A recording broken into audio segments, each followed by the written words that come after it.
we're going to be diving down into what makes Team ANZ so powerful, but then also what that means in terms of the global scale. And I think there's been a lot of discussion throughout the day in terms of the importance and the necessity of scaling technology and innovation outside of New Zealand, but it's also a similar story for ANZ, for Australia. We represent 2% of all of the world's agricultural research. Yes, it's a great 2%, but we're conscious that we can't solve some of the big challenges that we're facing unless we really partner globally. And that's why we have brought the growAG platform here today. So we've been going on through a soft launch phase for a little while, but I'm sure you're asking, what is growAG? So growAG is an innovation platform. It's powered by the Australian Department of Agriculture, Fisheries and Forestry, and also the 15 RDCs, but led by AgriFutures Australia. And what it is, it's an online innovation platform that highlights all of the research projects from the rural research and development corporations, as well as some other fantastic research organisations. And we also share commercialisation opportunities. And that might be the commercialisation of IP that's being spun out of university. It might be looking for partners, seeking investment, and just bringing together connections across Australia, but then also across the globe. So far, we've supported over 150 million Aussie dollars, not Kiwi ones, but over 150 Aussie dollars in startup raises, which is fantastic. And we just recently celebrated our 3rd birthday, and now we are looking to really grow our partnerships in NZ and across the world. So 28% of our opportunities at the moment come from overseas, and so we've got 28 of those at the moment, which is great, and over 131 live opportunities at the moment. So I'd like to introduce, I've already said who's on the panel earlier, for those who were listening to the pitch, but really happy to introduce Kioumars and Abby here onto the stage. I promised that this session was going to be interactive, and it will be. So after I've introduced the guys here, we'll get into some Slido, but also some interactive discussion amongst the audience too. I've got 2 very trusty and glamorous assistants somewhere in the crowd. I've got David and Alex, who will be running around with roving microphones later. But we will need you to get your phones ready to activate Slido shortly. But before I get into that, I'd like to introduce Abby and Kioumars. So Abby and Kioumars have been working with the growAG platform for a little while now. And rather than me talk too much, I'm going to pass over to you guys. So Abby, I'll pass to you first in terms of, could you introduce yourself? I'm sure a lot of people know who you are here, but what you do, and then also why you're partnering with Australia. Okay. Good afternoon, everyone. So I'm Abby Thompson. I'm the Chief Operating Officer for Maruku. Maruku is actually a local palmy-based startup, but many of you may not have heard much about us. We're still fairly early on in our deep tech kind of development phase. We are, to put it simply, making plants that make dairy. And if we want to unpack that a little bit, I think very few of you would probably disagree that dairy can taste delicious, it has a lot of nutritional value, but that it's going to be impossible for us to sustainably meet the increasing global demands for dairy using our current dairy production systems. And so what we're trying to do is say, hey, there's in our mind going to be a place for animal-produced dairy for quite a long time to come, but let's use that in the food products where it really celebrates that dairy, where the dairy is the hero. And then let's look at other ways that we can produce dairy ingredients that we can use in many of the foods and beverages that we all enjoy, where perhaps dairy is not the reason that we're buying it. And so we are using the power of photosynthesis and the magic of plants to be able to grow oilseed crops that produce dairy proteins and fats in their seeds. And the idea is that those seeds are going to be able to be grown, harvested and processed using all of the existing infrastructure that we have for these sorts of crops and foods. but that we will then have this next generation of plant-produced ingredients that food manufacturers are going to be able to be used to produce all sorts of different products for hopefully millions of everyday consumers all around the world. So in terms of partnering with Australia, we've chosen to grow oilseed crops. Our particular crop is safflower. It's, I guess, a less well-known cousin of canola and soy. And Australia has got such a great heritage when it comes to growing oilseed crops. They've got some of the best farmers and growers for those sorts of crops in the world. They've got amazing talent around the R&D and the development, and also all of that kind of infrastructure. They have a scale that New Zealand just simply can't compete with when it comes to that particular type of crop. They also have a very similar regulatory system to us here. We do have FSANZ, for those of you who are familiar with that, the Food Standards Australia, New Zealand. But in Australia, their regulators are much more comfortable with the idea of growing genetically modified crops out in the open. And so there's been several crops that have been modified and commercialised. A safflower that has very super high oleic fatty acids, and a canola that has omega-3, so like what you'd normally get from fish oil, that have been commercialised recently. And so their regulators have taken those through their processes and given them approval for full commercial release and then sell. So, there is that track record there that we're hoping to build on and to be a third crop that's going to be going through that process. Fantastic. Now, Kioumars. Thank you, Harriet. I know you've got a long history with Australia, haven't you? Yes, and we promise you this is not going to be an Aussie plug the whole hour. So. Yes, sure. Thanks for that, Harriet. Yes, Kioumars Gamkar. I'm an Iranian-Australian Kiwi citizen, so I guess that's called identity crisis, but it's also advantage, I can tell you later. The fact is that what I've done in Australia and here is a mix of things again. My current role at AgriFutures is the director of Gene Bank or Seed Bank, mostly focused on forages for obvious reasons in New Zealand, but also other crops. We have wheat as well. But the reason I'm here on this panel is that I'm the founder of Map and Zap. Map and Zap is about smart identification of weeds. Good weeds and bad weeds, we do have those, believe it or not, but we can identify those, discriminate between them, and target them using lasers. That's for sustainable agriculture and sustainable control of weeds, and the farmers and industries are very interested in that from what we heard. And I'll talk about that a bit later in detail, but the fact is that between New Zealand and Australia, the reason that we're going to Australia is that between us, we both have the market, which is because our market is quite small for a country of 5 million. Bigger market, Australia, is advantage for us, and also on top of that, different farming systems in Australia compared to here, even across the states. I've lived in 3 states in Australia, so I know the history, I know the farming systems, and I know New Zealand farming system as well. Excellent.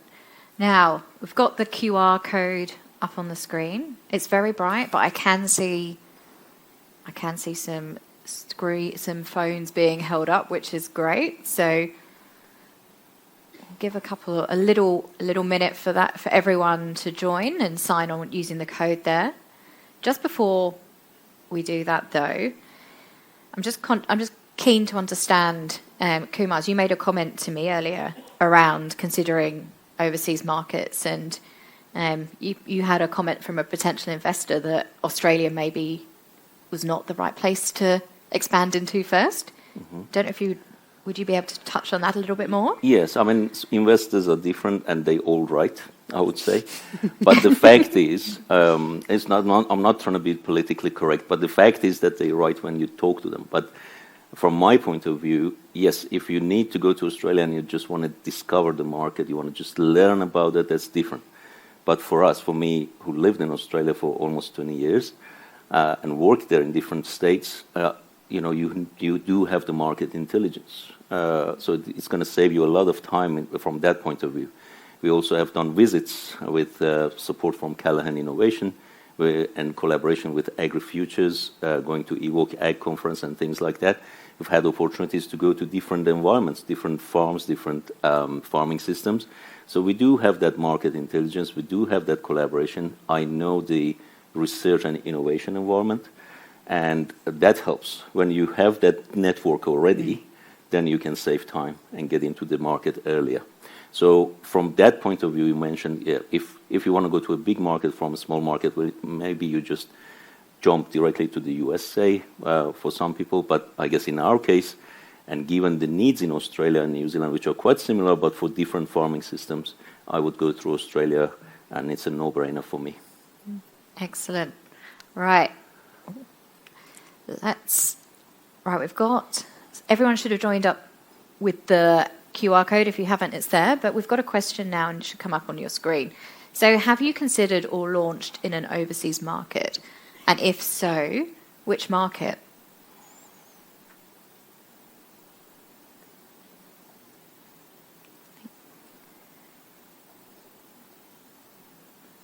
Oh, can see also those at home, I hope, are joining in as well.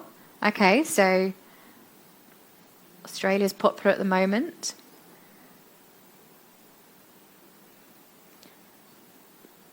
Do the results surprise either of you at the moment? Kioumars, Abby? No. No, US coming back. And I think that's one of the pieces of feedback that we get in terms of our work on the platform is the pressure, but also the incentives that are available in the US, and particularly, I suppose, the scarcity of capital in the current market and the need to move over, to go and capture. I think, to me, there's an element of risk and return. I think that a lot of the time that going straight into the US can be very attractive, but it's also incredibly high risk. And Amos is over there for almost a month at the moment, and this is not his first trip, and we have not had anywhere near the traction over there that we've managed to achieve in Australia, with much less commitment to the travel, because it's a smaller ecosystem. You can make more connections more quickly, you can find the right people more easily, and so yes, I think there's that consideration of what is it that you are trying to achieve, and what is your risk reward appetite.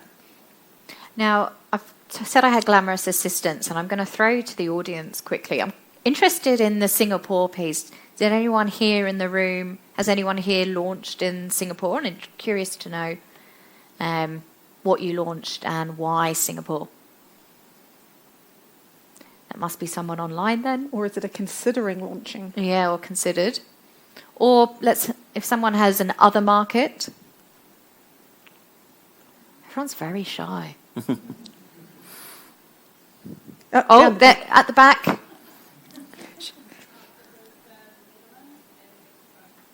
Come on, our assistants need to be a bit faster. There we go. Come on. It was the Netherlands and Mexico. Why those markets? The Netherlands, because we were stupid, and at the time our assumption was that they are traditionally high-tech, so they would love new high-tech. Turns out they didn't. And Mexico, because we discovered that they are shifting from low to mid-tech to higher tech. And actually that's just gone off. It was brilliant. This was my former job, but it was, Mexico is an awesome market to get involved in.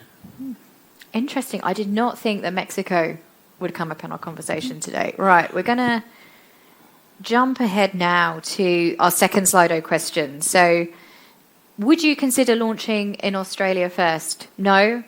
Big paddock, small market. You can reach the US or other markets quicker than you can say shrimp on the barbie. I feel like I'm not saying these properly because I haven't got the right twang. No, dealing with Aussie regulation is like trying to teach a sheep to surf. I feel like we shouldn't be rude about sheep in New Zealand. It's just across the ditch, so it makes sense. And yes, the developed and vast agricultural market is a great opportunity to test and launch innovation. Yes, it's the gateway to the Asia Pacific or other. Let's see what's happening. Yes, it's just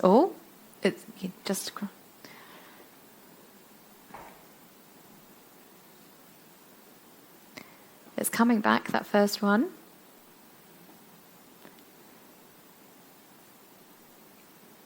Thoughts, Abby, Kioumars?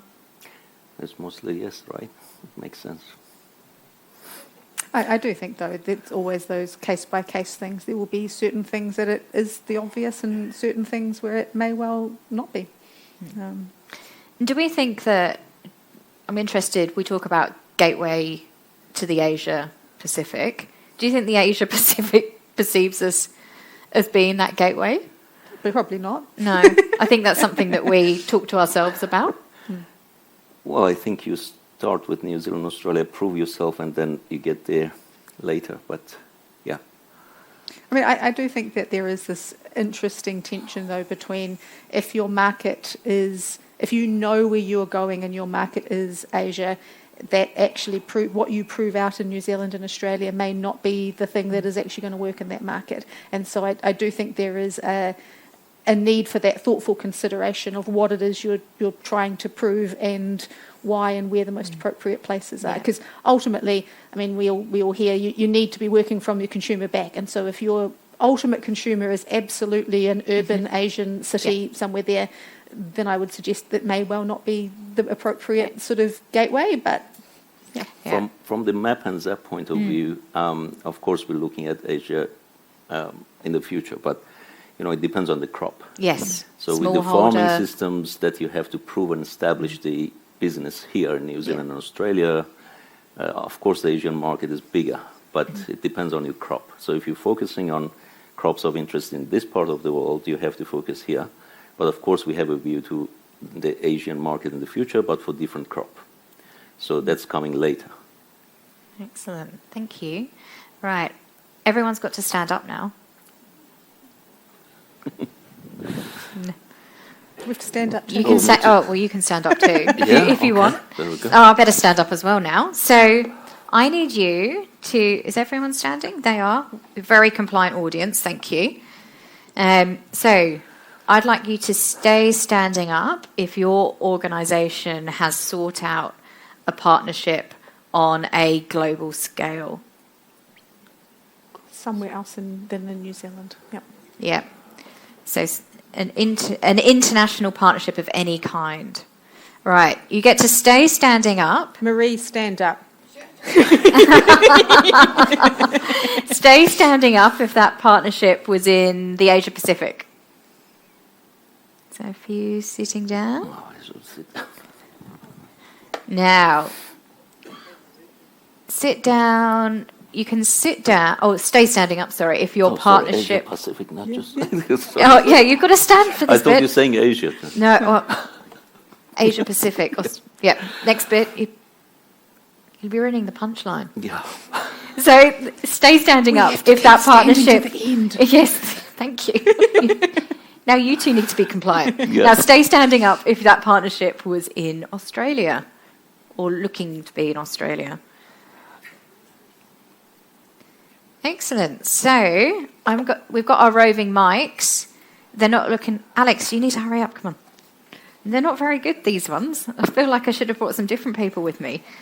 All right. So I'm interested. Who'd like to share a little bit about their partnership with Australia and what that looks like? Or what they'd like it to look like.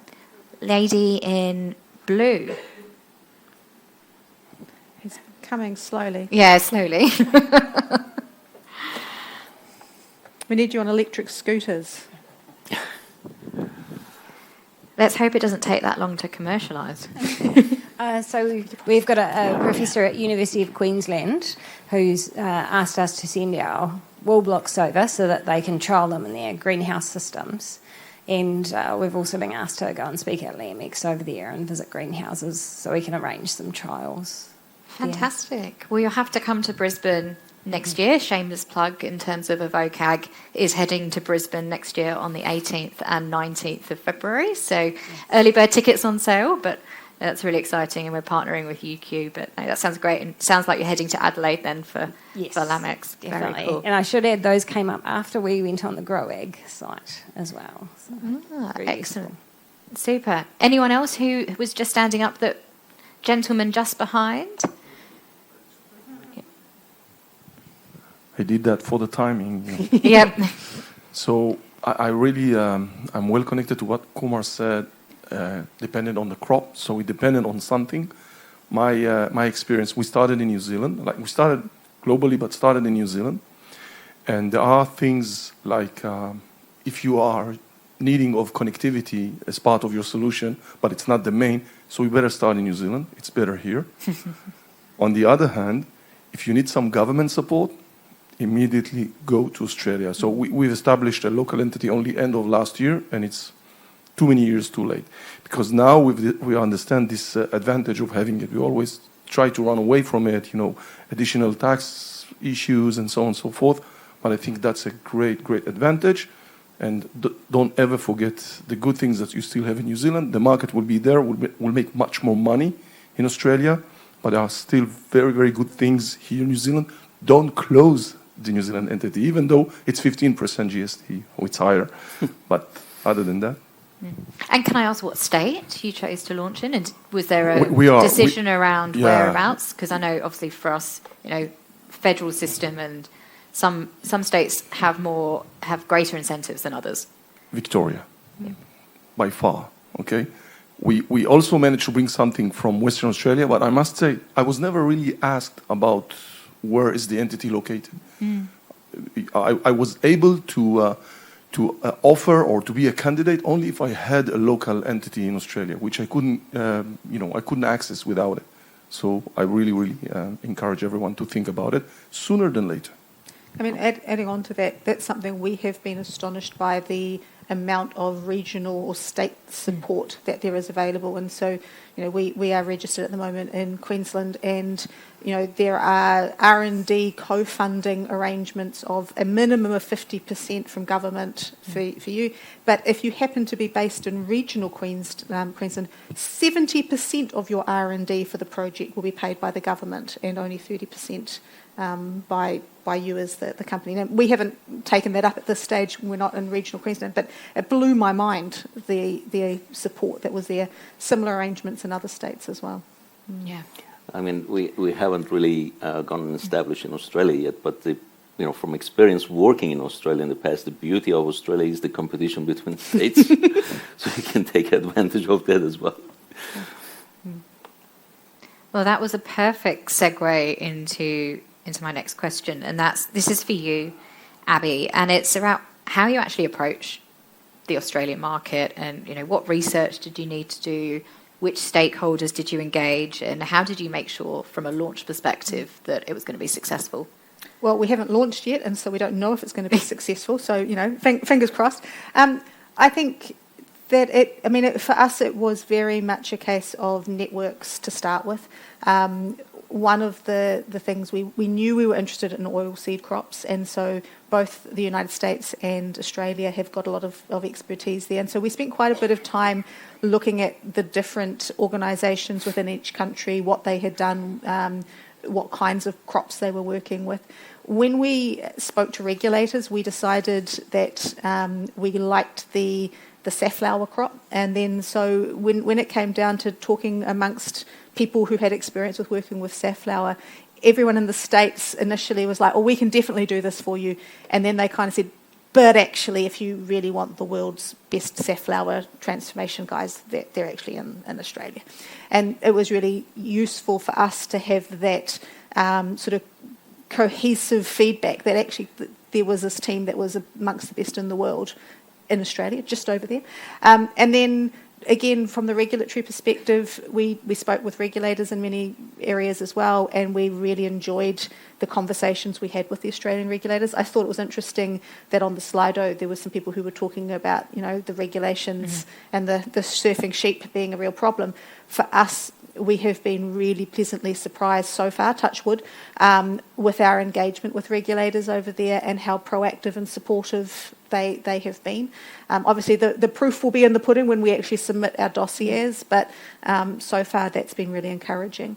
I think once we got those sort of little bits in place, we actually made a very conscious decision to go over and spend quite a bit of time, because I think we've all been there where you get unsolicited emails from people saying, oh, I'm wanting to do this thing, can you introduce me to that person, or can you help me with this? And you don't really know who these people are, you don't really know how serious they are, and life's too short and you've got too many other things in your inbox. And so we wanted to make sure we were taking the time ourselves to go and meet people and to talk to them and to understand them and for them to understand us, so that when we then hopefully asked for help, they felt much more comfortable with providing that help, because they knew we were genuine, they knew that we were serious about what we were trying to achieve. Credibility. There was credibility. And there was a relationship. And I mean, any of you who've ever met Amos will know that one of the things Amos is really, really good at is developing relationships. And I think, not saying that you can't be successful if you don't have Amos, because he's ours, but I think it's a really important thing of understanding that you need to take time to build relationships, and that is something which you can't just magic up. And so if you want something to help you, you need to put that investment in terms of your time and money going over there, but also spending time finding out about the other side, and looking at if you can find those win-win situations where, hey, I've got some stuff perhaps that might be of useful for you in achieving whatever you're out to do, and hopefully in return you can help me achieve something as well, because that's what's setting up a proper collaboration rather than just a transactional kind of a arrangement. I agree with that. The collaboration is absolutely important, and having the skill to communicate and build those networks. Again, the reason that I said I'm going back to Australia first, the return to Australia is important. Sorry, it sounds like a movie title or something, but the return to Australia it's important because the collaboration has been there for me. I know the networks, I know the infrastructure. So to build those things, it takes years. So if you have that, and you know how to compromise as well when you talk to these people, that helps. And I was going to ask around how easy it was to tap into those old networks, and is that through, and what are those networks? Was it through universities? Is it kind of corporate partnerships? What did that look like for you? Yeah, I mean, it's not just about Map and Zap, because you're asking about a long-term relationship building. Of course, I started my career in Australia, and I was across different states, and I heard here that Victoria is more open to tech, for example, than Western Australia. That's absolutely true. That's my experience as well, but I love Western Australia anyway. I was there for 8 years at the uni, but I worked very closely with Department of Ag, for example. So I know a lot of breeders there, a lot of farmers. So many projects that I developed, innovative projects, not just the boring business as usual. We went out, talked to the farmers with the breeders. We were researchers, breeders were coming from Department of Ag. We went to farms and we learned about what the problems are. There was a stage in Western Australia, I think it was about 2003 or 4, that farmers were actually complaining about drought and the forage pasture that they wanted and didn't exist to adapt the environment. So we learned from them what they want in a different space, not Map and Zap again, new crops, new forages. And we started an initiative with those guys. So the network was built, but started in Western Australia and expanded to other states. So it was called NAPLIP at that stage, so a national network.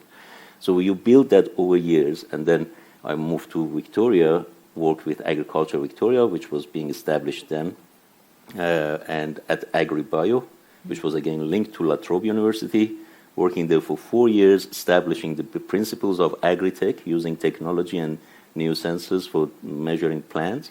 So you get to know over time who's who in Australia and who can help you. And then the industry, RDCs, 15 of them, I think, in Australia. Yep, 15. Yeah, GRDC, I had 2 projects with GRDC. I had projects with former AgriFutures, Reddick. I had 2 projects. Reddick actually helped me establish my own business in Australia.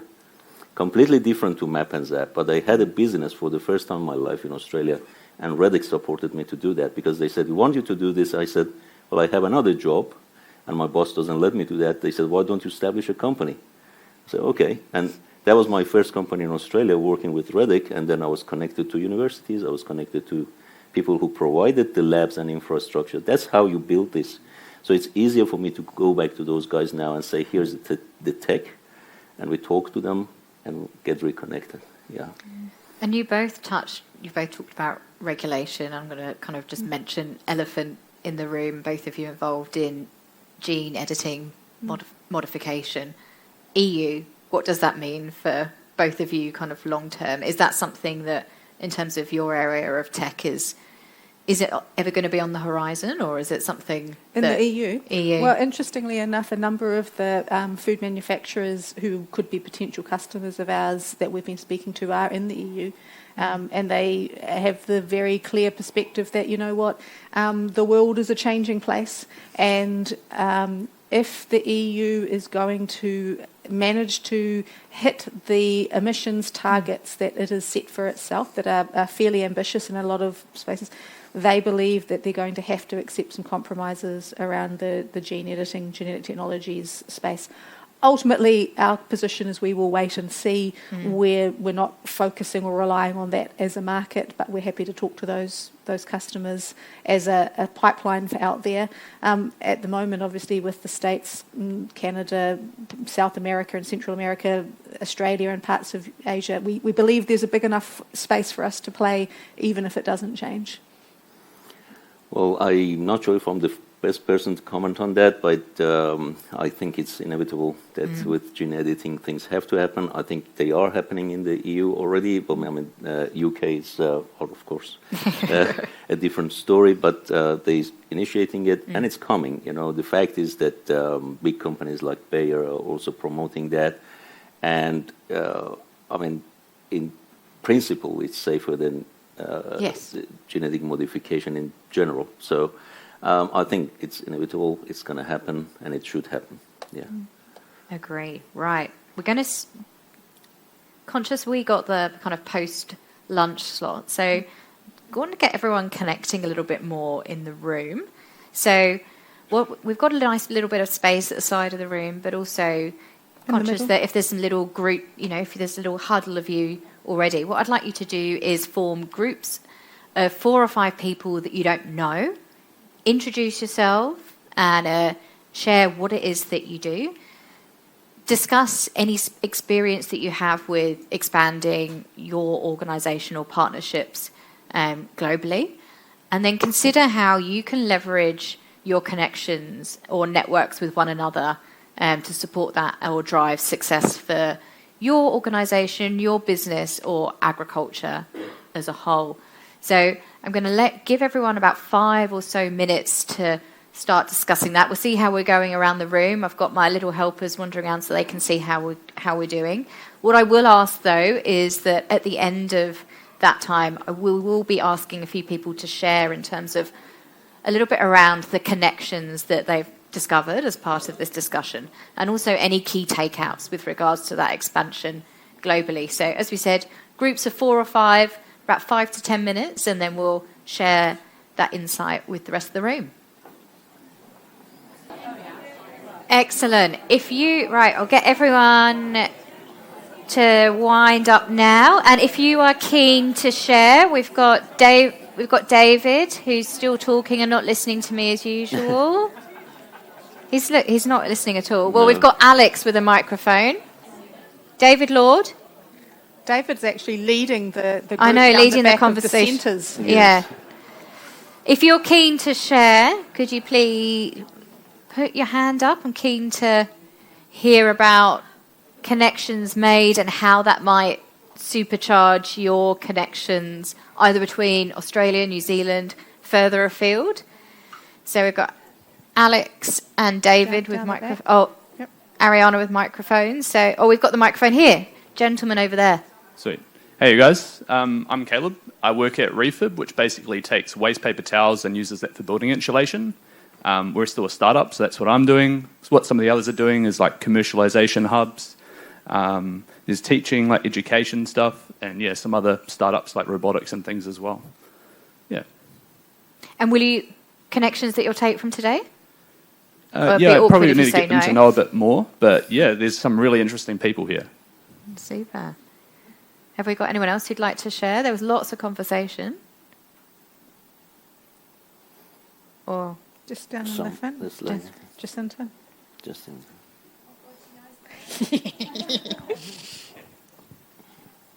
Hi, I'm Nick, and the group here is quite diverse, to put it mildly. So we've got a range of 2 farmers actively farming and looking at how they can do some different things within their business from a tech perspective and also from a product perspective. Both of them would be looking locally, domestically initially, but potentially for both there could be other markets. And then we've got the science support people as well, from Callaghan and also from AgriFutures. Interestingly, we're the one talking across each other around meat and the opportunities for quality products and how you process and manage meat. So obviously we've got the best meat in the world in New Zealand, so we'll be sending it to Australia in large volumes. You do your clean green branding very, very well. Right, someone over this. Oh, Alex, there was Jacinda up here.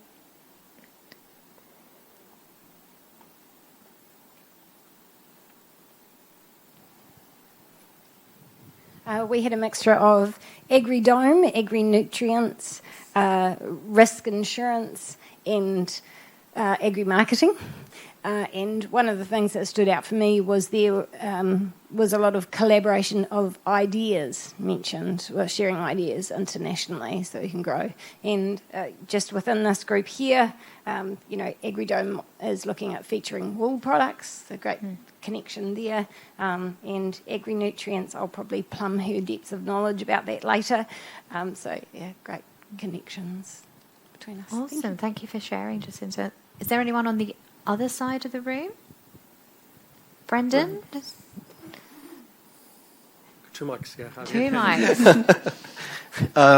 We covered a range of things. I guess when it comes to sort of expanding globally, it's quite specific business to business. So we sort of covered some of the advantages for doing some of the genetic work in Australia has been a real driver for several businesses. But one thing we also saw was in common, a lot of the global scale partners that we might want to form relationships with outside of the region will often look to this region and make very little distinction between Australia and New Zealand. It's one area. The number of times we've had large global scale businesses doing presentations here in New Zealand and just casually refer to how great it is to be in Australia, happens all of the time. And so there's a reality into that and there's a strength in that. And so, having that sort of reality around how the rest of the world views this region is important as well.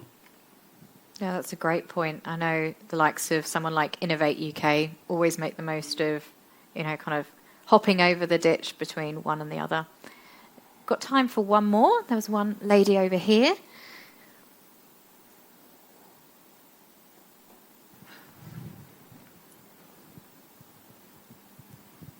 Thank you. Kia ora. We had an interesting group. We've got 3 government agencies, 1 CRI, and I'm a dreaded consultant, so it was really useful. I consult in the food and fibre space, helping businesses write business cases and get investment.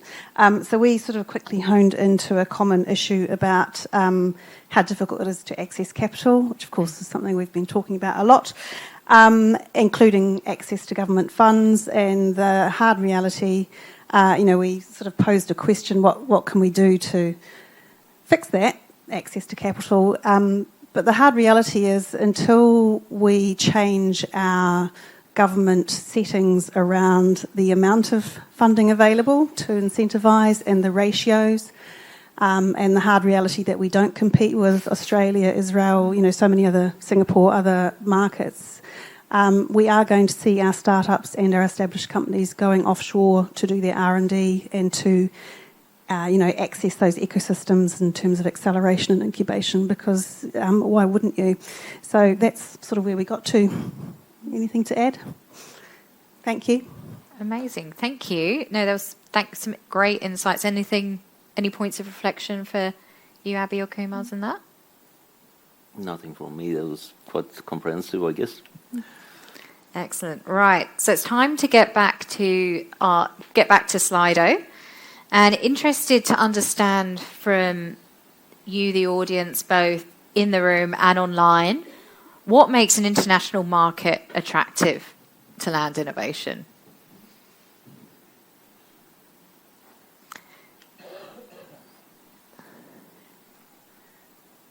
I hope we've got more than one participant typing. We've got 2. They're pondering. Yeah, everyone's pondering. And if anyone is feeling brave and wants to share what they're writing and why, put your hand up, and we've got our 2 mics around the room. So if anyone does want to share what they're thinking or what they put on there. So we've got one that says scale. 2 that have scale. Yeah. Lots of scale. We have a small population, so to really have impact, connections, network, reasonable climate conditions, access to capital. That's a really interesting perspective in terms of access to capital, because if I was to reflect from an Australian perspective, we would say that we would struggle to necessarily access capital within Australia. And so collectively, it's interesting the different stories we tell ourselves in terms of, when I say we, in terms of, kind of different ecosystems. Very similar regulatory environment. Again, interesting. I think there is that really key, interesting piece around culturally very similar as well. Complementary knowledge, skill, infrastructure. Anyone in the room that wanted to build or make a comment on this question?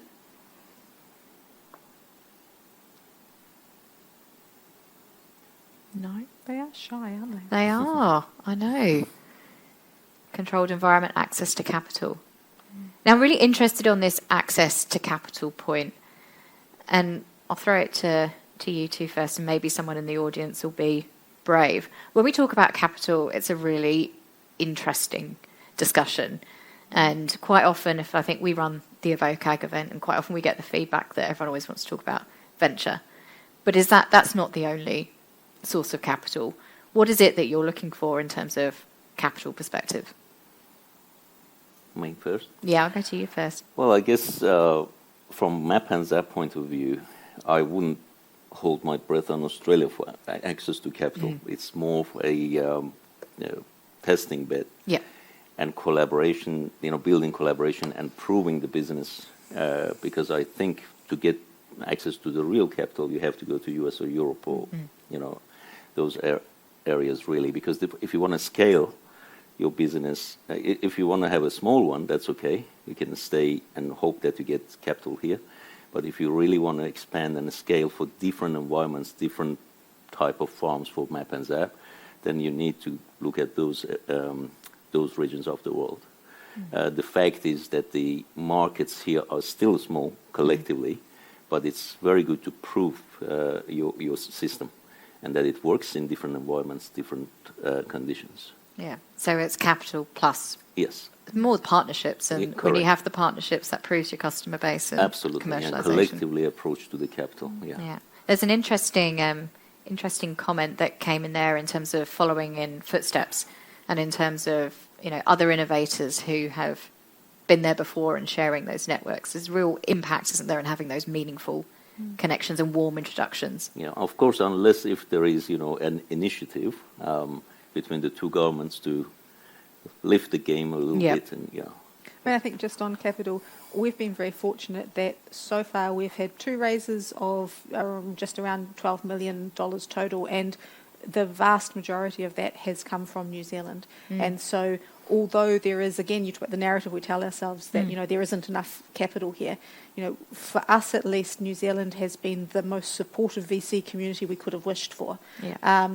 We are not going to Australia for capital, we're going there for all those other things, but we hope that breadth of extra collaborative opportunity and route to market that we see there will help us get capital possibly from the States and others when we need to go bigger than what New Zealand is able to provide for hopefully our Series A. It's so important now in terms of that raising that capital, isn't it? Once upon a time you could raise capital on an idea, and it's just not the case anymore. Right, we'll jump to another question. Perception of the Australian agri-food tech and innovation ecosystem. So we'll keep this one short and snappy. There's only one person who has a thought on this one. Kioumars, you've lived there. looking at it now? Has it changed? Australia. Yeah. I'm sure it has, but yeah, I mean, we can talk about challenges there as well as here. But the fact is that collectively, Australia and New Zealand together is a very attractive model for me. It has changed, but I have to say, as an Australian who moved to New Zealand and became a Kiwi, I have to say that New Zealand farmers are more receptive in terms of adopting the tech. Yeah. But it has changed, of course. I've seen farmers in Victoria, in South Australia, who are really keen to adopt the technology and go to the innovation space. Whereas, let's say, in Western Australia, for example, it was much harder to do that. I'm talking about 10, 11 years ago, or even more, but it has changed, of course. Yeah. Some great... Abby, anything jumping out from you in terms of what's on the screen there? I mean, bigger, yeah, fair Yeah. enough.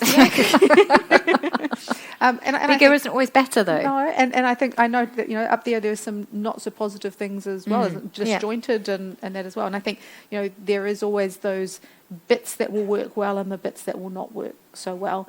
I find it interesting when we first had publicity about Maruku and what we were doing in the media, we were proactively approached by almost every university in Australia saying, hey, we've seen what you're doing, we think this. And this is before we even realised we were going to be setting up in Australia in any way. We see what you're doing, we think this is amazing, is there any way we can support you? Here are some of the things that we're doing that might be of interest to you. And we didn't get approached by, I think, any of the New Zealand universities proactively. We're working with some, but, and to me it was interesting, that proactivity that they had there. And I think, everyone who's in New Zealand knows that the New Zealand universities are having a bit of a tough time at the moment. And so perhaps there's not that same ability to lift your head up and look out at what might be. But it was a real interesting contrast to us. Yeah. There's some real paradigms and opposites when you look at this word cloud up on the board. Really, really interesting. Connected and disjointed are both the same size. Yeah. Yeah. I guess just remember something about, this is an important, interesting case that, if we work together, things will be much better. I mean, there was a conference in Australia, Hort Connections, yes, to 2023. And at that meeting, we went to breakfast. We invited Vegetables NZ and Hort Innovation. Vegetables NZ from New Zealand, of course, Hort Innovation from Australia. And we introduced them to each other. Can you believe that? So Map and Zap brought these guys around the breakfast table, and we talked, and everyone was happy. Everyone said they want to collaborate. But this was the first time they were meeting. Yeah, fascinating. Yeah. So, but that's what I mean. The chemistry is there. If the you can link them made together, but they didn't talk to each other in the past. Silos. So they showed common interest in Map and Zap, and that was interesting. But they never met before. And I think that's this thing of how do we... It's hard enough in New Zealand, and I suspect in Australia too, to stop regions trying to compete against other regions, let alone be able to say, well, actually, how can we be more collaborative as both countries and see the opportunities are big enough in the world for us, and we will achieve more and achieve better outcomes if we do more to work together rather than just trying to scrap over things. But easier said than done. Yeah, and we've got one more question here in terms of what challenges we've been, positive, also, discussed some of the challenges, but keen to understand from an audience perspective kind of what challenges both Australia and New Zealand share in terms of what we and how we can drive collaboration. So let's have a look. Connectivity. I assume that's probably a shared challenge if we're talking about Australia. Farmer adoption of new tech. I was talking to someone this morning about extension and adoption and readiness levels of producers. It's a real challenging one. And I'm going to give a good plug here in terms of, so we talked about the growAG platform, but behind the platform there's also a concierge team. So whilst I was being rude to David, who was running around the room, but David, Ariana, who are here, they're part of our concierge team. So behind the digital interface, we do actually have a team of engagement managers that work to connect. So they've been working with Kioumars, Abby and Amos in terms of really helping build out the connections. So I do encourage you to sign up to the growAG growAG platform, but also reach out and inquire or, speak to David and Ariana. So there's so climate that's really interesting, isn't it, in terms of that being one of our biggest challenges. And I know as a parent, it's something that, does keep you awake at night. You can either stick your head in the sand or... I personally like to see sustainable agriculture as the biggest, the boldest matter between the two countries as a challenge. I mean, yes, climate does address that to some extent, and I'm sure sustainability is somewhere sustainable agriculture, but I think that's what the two countries are struggling to have in their practice. We're being questioned for our, what makes our, runs our economy basically, which is agriculture. So do it in a sustainable way, different for New Zealand and Australia, of course. We release a lot of methane in New Zealand per head. In Australia, you have soil erosion issues and that. So I guess sustainability, but also competition. When I talk to people in New Zealand and Australia, when I talk about MAP and ZAP, they say, but, somebody is doing targeted spraying. Okay, so what? I'm not going to replace spraying. This is, an addition to other technologies. So if we have that perception of everyone can work together, that's another challenge, that people are not looking at things as that. When you go and say, I have a tech, they say, well, somebody else also has it. But this is different, and it's not going to replace it. Yeah. It's going to fill the gap. Yeah, definitely. And I think, it's fantastic to see, I think, the investment now coming in to really think about how we address the sustainability challenge and look towards net zero or net positive. Really running out of time, but just interesting as well on farm trials. So been really fortunate to head to Europe recently, and there's a real passion, I think, or desire from Europe, particularly and also the US to partner with Team ANZ as such in terms of farm trials. So I think that's one thing that we can continue to look to support and really support that counter seasonal piece, because from an iteration cycle perspective, it makes it so much faster. So thank you for sharing, everyone. And we won't probably have time to get to that last Slido question, but I just wanted to thank Abby and Kioumars for joining, and I also wanted to thank you, the audience, in terms of being really supportive and forthcoming in sharing during that session. Got some fantastic insights as well, which is always great for us. Would encourage you to reach out to the growAG team. Really happy to, really keen to build out our organisational profiles and think about how we can support you making those connections both within Australia and internationally as well. So once again, thank you, Abby. Thank you, Kioumars, for taking part in this interactive session, a little bit different. So hopefully everyone enjoyed it, and have a good afternoon.